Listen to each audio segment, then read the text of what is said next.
देखिए पूरा गिर गया पूरा एकदम टानिंग दिया उसका पूरा पैर से पूरा निकल कुचल के निकल गया। ये पूरा ये भी पूरा एकदम मतलब वो हुआ फट गया। तो डॉक्टर क्या बोल रहे अभी?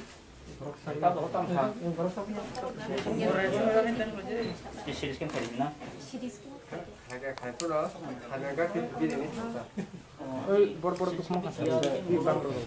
नहीं चल पा रहा है। डॉक्टर का मेडिकल रिपोर्ट तो होगा, व्हाट्सएप करो हमको, व्हाट्सएप करो अभी, व्हाट्सएप कर दो आप लेके, आप हमको व्हाट्सएप करो। मैं नहीं दो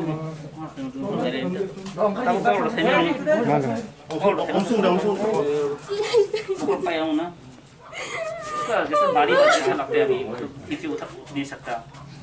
एक्सीडेंट हुआ था, इनको कोई बोलते हैं किसी ने मारा था। जो भी है खैरिंगबाग हॉस्पिटल में इनका ट्रीटमेंट किया जा रहा है, मेडिकल हेल्प हम लोग दे रहे हैं और मैं आशा करता हूँ कि ठीक हो जाए। लेकिन यहाँ में कोई पॉलिटिक्स नहीं है, मैं सिर्फ अपने तिपरासा को हेल्प करने आया हूँ। अभी भी थोड़ा हेल्प किया है और आने वाले दिन में भी और थोड़ा हेल्प करेंगे। इस जगह का नाम नवीन मुरा।